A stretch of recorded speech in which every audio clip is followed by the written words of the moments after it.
the West doesn't like Muslims. In general, the West doesn't like Chinese. But for some strange reason, they love Chinese Muslims. And it's because it's a political tool to be used to embarrass China.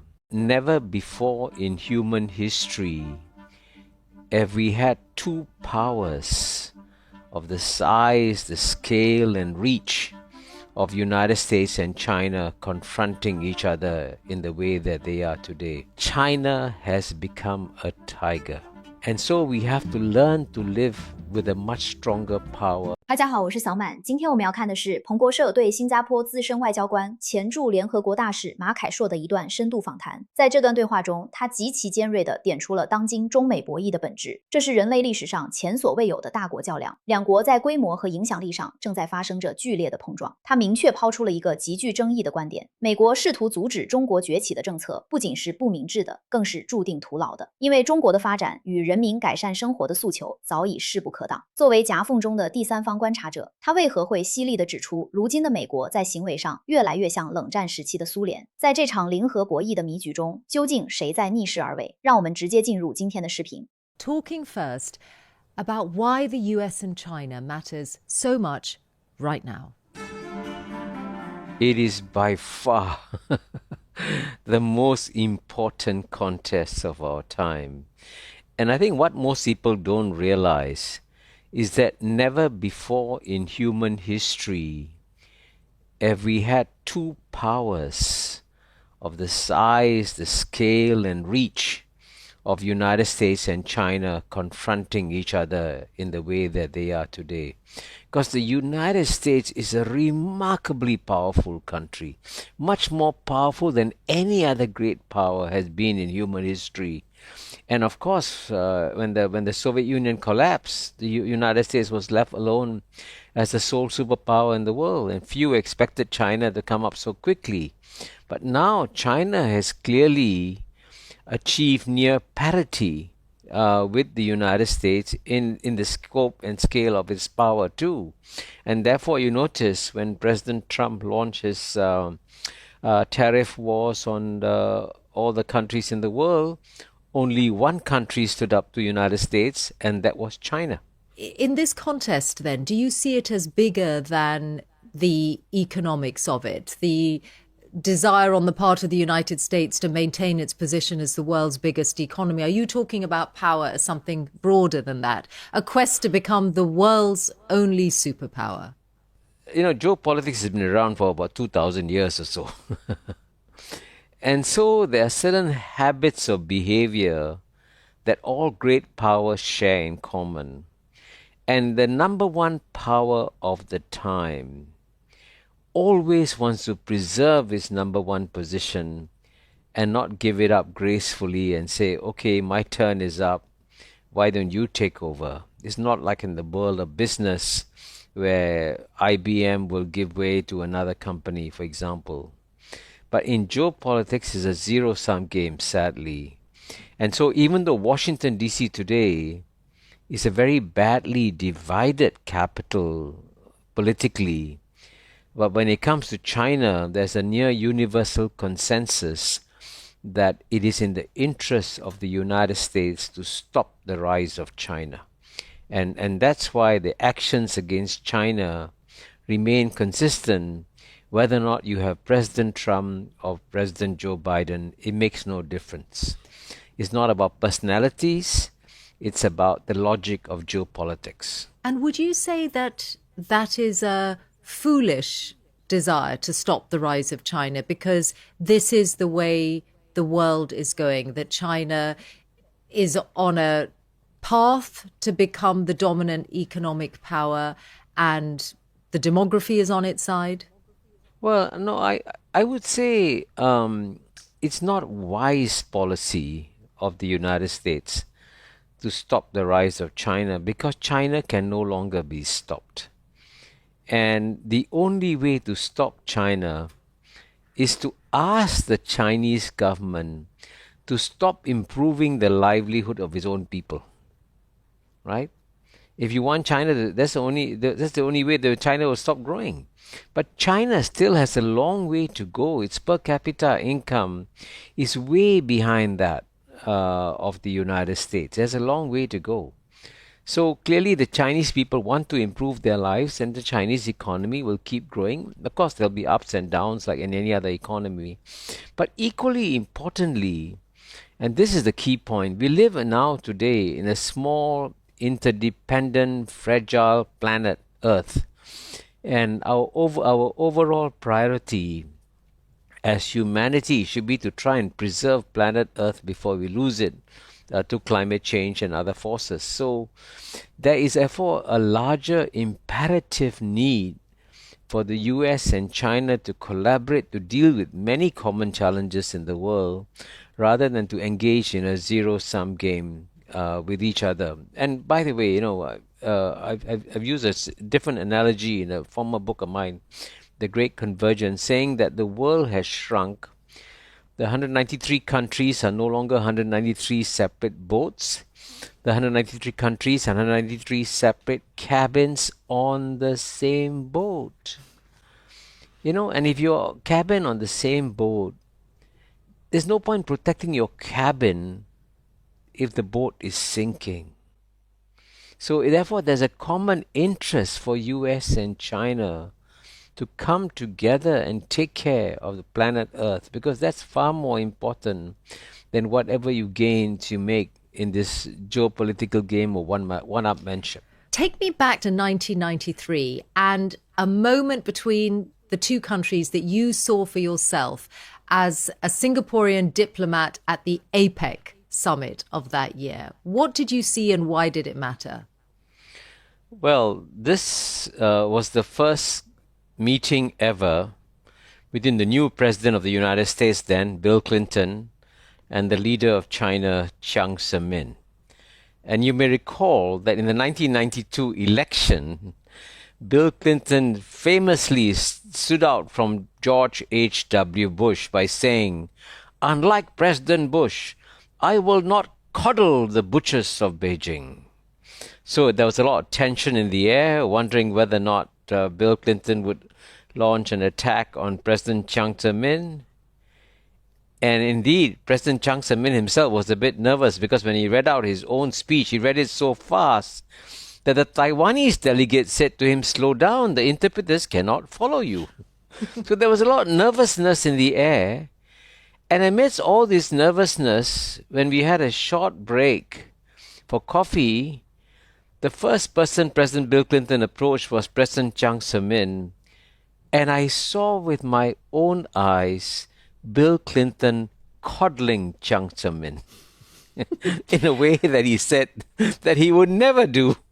Because so it was quite a remarkable, and everyone in the room noticed it, was watching with incredible sort of relief and happiness that what could have been a painful, confrontational meeting turned out to be a really remarkable breakthrough in US-China relations. And the Butcher of Beijing reference was one to Tiananmen Square a few years before. Exactly. He was referring to what happened in Tiananmen Square in 1989. And what did that moment, which you witnessed, then lead to? What did it unlock in the years ahead?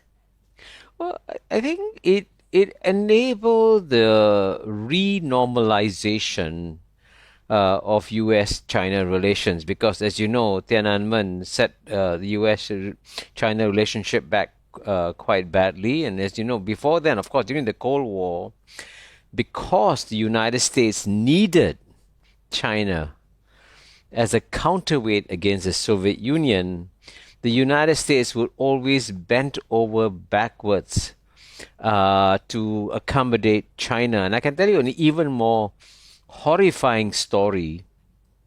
In 1981, there was something called the International Conference on Cambodia, where there was a disagreement between China and the ASEAN countries about whether or not the government of Pol Pot should be allowed to go back to Phnom Penh after the Vietnamese troops left Cambodia.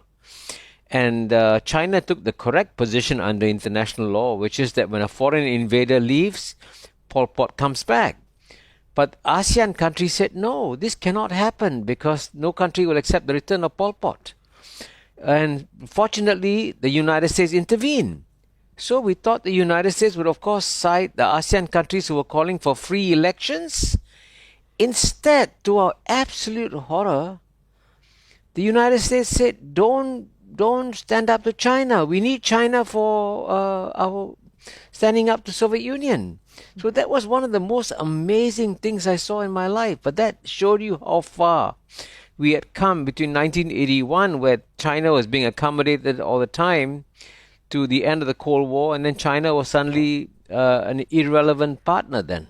But while saying that neither country should be treating it as the contest that they are, I think overall you're much more critical of US policy towards China than the other way around, aren't you? I read that you said that what's happening now is like the Cold War, only America now is behaving as the Soviet Union was during the Cold War, that when the Soviet Union behaved unilaterally, ignored international opinion, and that was a time when America acted multilaterally and marshaled global opinion to its side. It's a very unflattering comparison.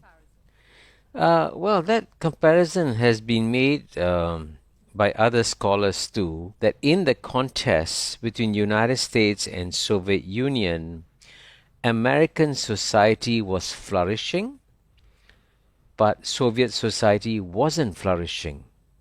But today, in the contest between United States and China, the bottom 50% of the American population haven't seen their standard of living improve in several decades. And indeed, as you know, the indicators of people at the bottom are very bad in the United States. And therefore, the logical thing for United States to do is to first focus on uplifting its people rather than to try to engage in a zero-sum geopolitical contest with China. But I can tell you, in geopolitics, unfortunately, common sense doesn't work. Because this desire to be number one is so somehow deeply ingrained into the human brain that's very hard to persuade the policy makers, hey, step back and think, what is a better approach to take? And the goal of my writings is not to say that China should win or United States should win. The goal of my writings is to say that China and US should step back and reflect whether it is in their larger long-term interests to engage in such a zero-sum contest.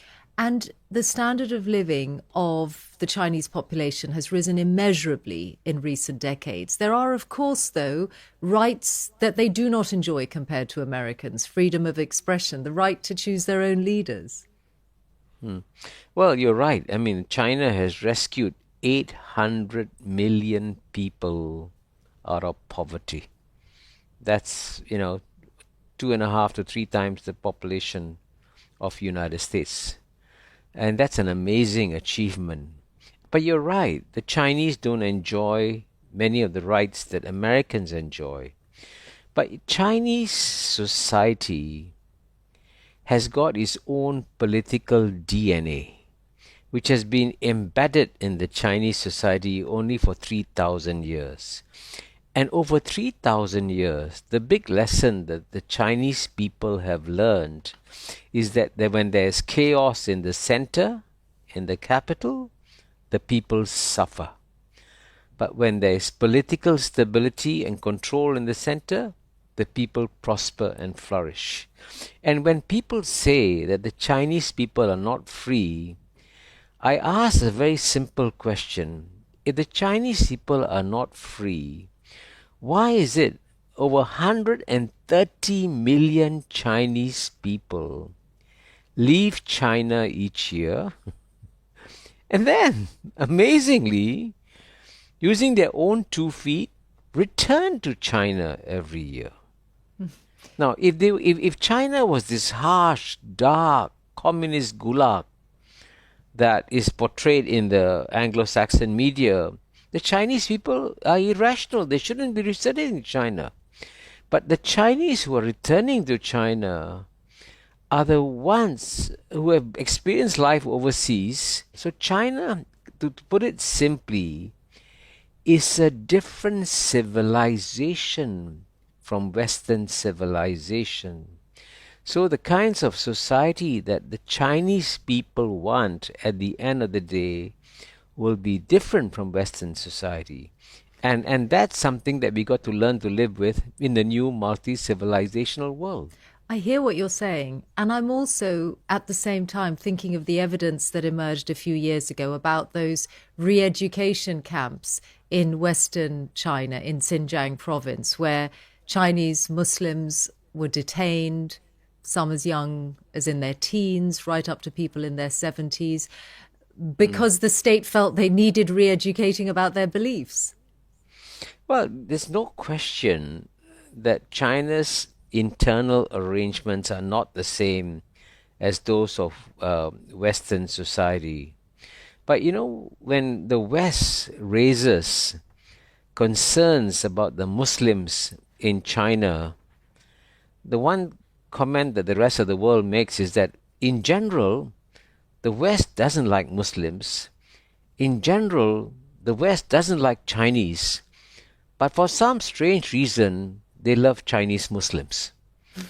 And it's because it's a political tool to be used to embarrass China. Unfortunately, that political tool no longer works because the whole world is saying, if you in the West are so concerned about the conditions of Muslims who are oppressed, what have you said about Gaza? What have you done about Gaza? You have seen international relations through your work as a Singaporean diplomat over many years. But I want to ask you about your life story too, because I think you have lived history in a really interesting way, in that you came of age in Singapore just at the moment as it was getting its independence from Malaysia after British colonial rule had come to an end. And when I read your book, Living the Asian Century, I was really struck by the hardship that your family experienced and that you experienced, that when you started school in 1954, you were seriously underweight and you had to be put on a special feeding program in school. Well, looking back now, this is a strange thing to say. I feel that it was almost a privilege to have grown up in a poor third world society. And you're right, I was put in a special feeding program at the age of 6 because I was technically undernourished. And I lived in a house with no flush toilet until I was 13 years old. And frankly, I found that one of the biggest changes in my life was when the flush toilet appeared, because I felt that my sense of dignity improved dramatically.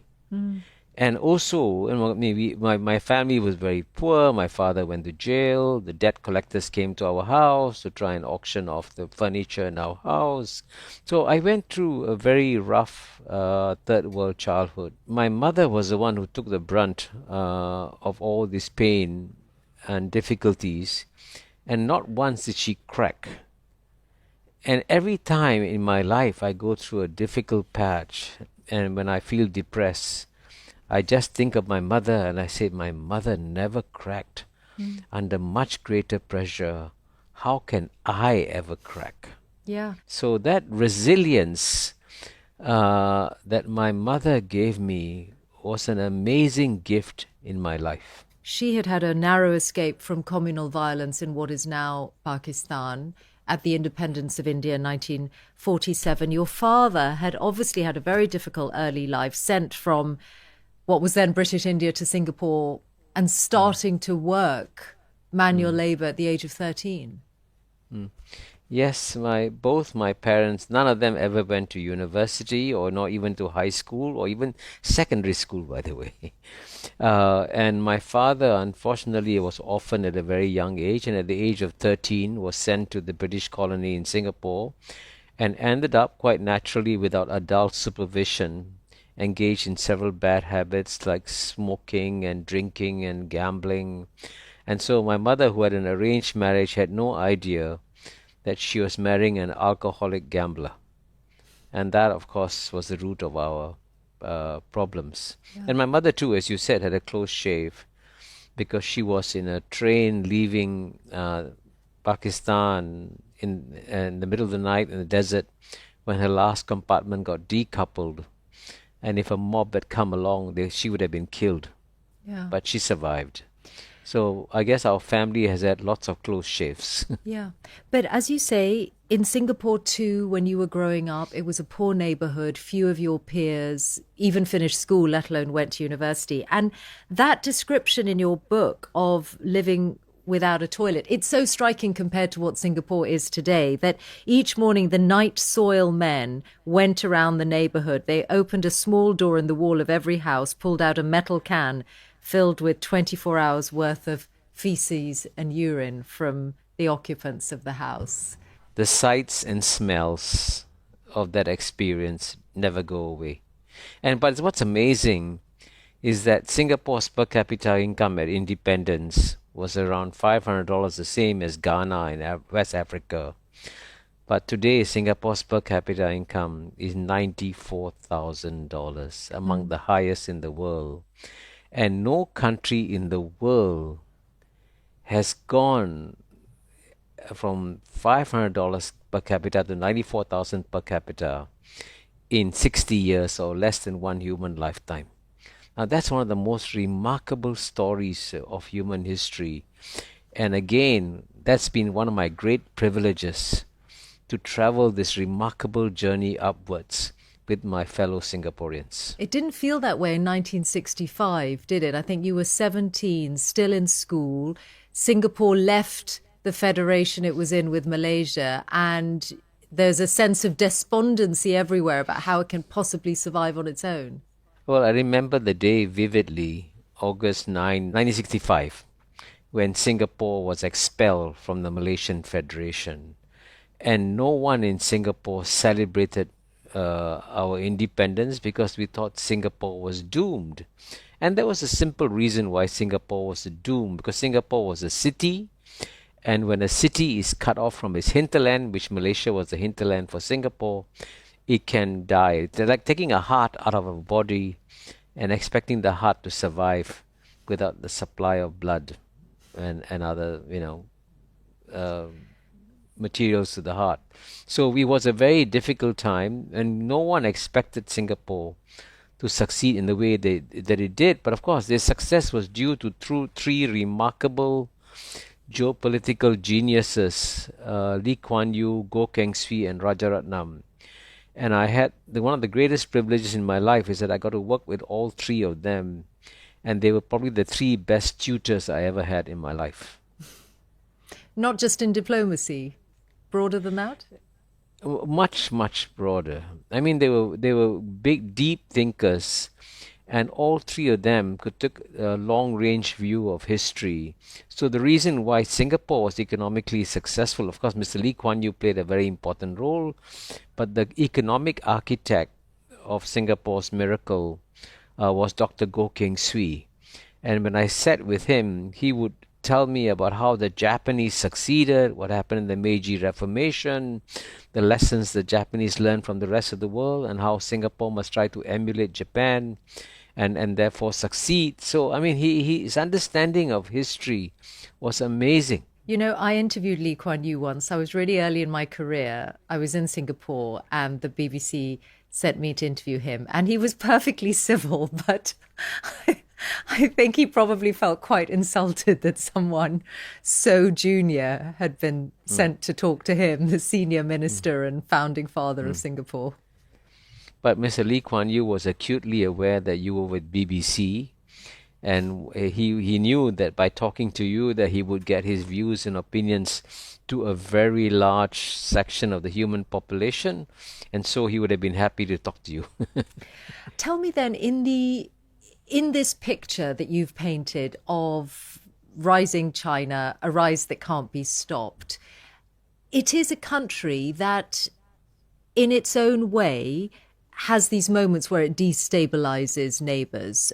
For example, closing airspace around South Korea's borders, as has been the case recently, doing things that upset or worry the Philippines or Taiwan, of course, Japan at times.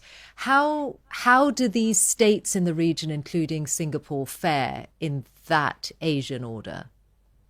Well, I think we have to understand that China's rise has been remarkable and dramatic. And to explain how dramatic it is, just imagine when you and I began this conversation a few minutes ago, there was a cat sitting next to me. And suddenly, after 15 minutes or 20 minutes, I turned around and I noticed the cat has become a tiger. Now, I was very comfortable sitting next to a cat. I'm very uncomfortable sitting next to a tiger. Now, China has become a tiger. You have to accept that it is now the second most powerful country in the world and still rising strongly. And so we have to learn to live with a much stronger power in our neighborhood. And the idea that any power can be benevolent, the term benevolent great power is an oxymoron.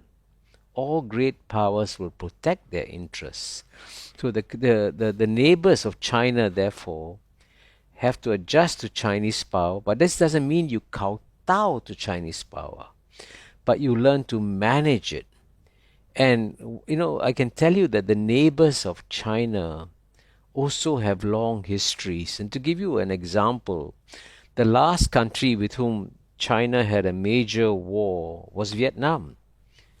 And in 1979, about 1 million soldiers were fighting each other in that war. And the Vietnamese were occupied by China for 1,000 years, right? But the Vietnamese have an expression, a very important expression. They say that to become a leader of Vietnam, you must be able to stand up to China, and you must be able to get along with China. And if you cannot do both, you cannot be a leader of Vietnam. So countries in this region, therefore, are pragmatically adjusting to the emergence of China. But I can tell you, in our private conversations, we do tell the Chinese quite frankly what our concerns are, and they do listen to the concerns. But the important thing is that, remember that we are in Asia. In Asia, you must always save the face of the person you're talking to. Please don't insult China publicly in the way that European leaders do, in the way that American leaders do, because that's not how you get to work with China. Well, I mean, many countries, many leaders are learning that that's also the way you work with President Trump. Well, I think President Trump is definitely different from his predecessors. But I also have to emphasize that all American presidents put American interests first over the interests of other countries. That's just a fact of life. And for example, when I was in the UN in 2003, so many countries advised President George W. Bush not to go to war in Iraq. So many countries, including some of the best friends of the United States, including France, including Germany, including Egypt, including Saudi Arabia. And United States didn't listen. So it is not the case that you had American presidents in the past who would sacrifice American interests. No, they won't. And this is a reality when dealing with great powers. So what do you think are the implications of these weeks of war with Iran? What do you think is the effect of this on China? And is there a reshaping that is taking place or is now going to take place because of the war with Iran? Well, I've said this to my American friends several times, and it's also the theme of my book, Has China Won? Every war that the United States fights, especially in the Middle East, is a gift to China. So in the 10 years when the United States was bogged in Iraq after the illegal invasion of Iraq by President George W. Bush, China had its fastest growing years. It was left to grow peacefully from 2003 to 2013. So in the same way, if the United States gets bogged down in another war in Iran, again it buys time for China. And this is the difference between Chinese leaders and American leaders, is that Chinese leaders, as Henry Kissinger told me, always work out a comprehensive long-term strategy before embarking on a venture.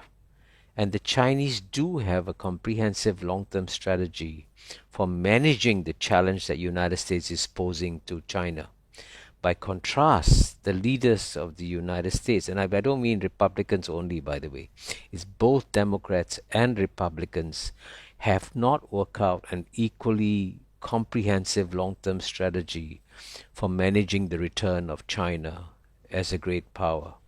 And I try to be helpful to both sides by saying, why don't you take a step back and understand the other side? Because as Sun Tzu said, the Chinese strategist, know thyself, know thine enemy, fight 1,000 battles, win 1,000 battles. But Chinese leaders can act that way because they don't have to ever deal with an election. That's true, but in the Cold War, a democratic United States that had elections every 4 years defeated the authoritarian Soviet Union. So the constant elections in America were in no way a handicap. In fact, as the architect of the success of the United States in the Cold War was a man called George Kennan, whom I met once. And George Kennan said way back in 1949 that the outcome of the Cold War would be determined not by the number of bullets or warships or aircraft carriers or jet fighters you have. It'll depend at the end of the day which society creates a spiritual vitality that leads to its people flourishing and growing. So if George Kennan were alive today, he would advise the United States, don't try to get more aircraft carriers. Try to focus on improving the livelihood of the bottom 50% of American people. And if you succeed in doing that, that's how you win the long-term contest against China.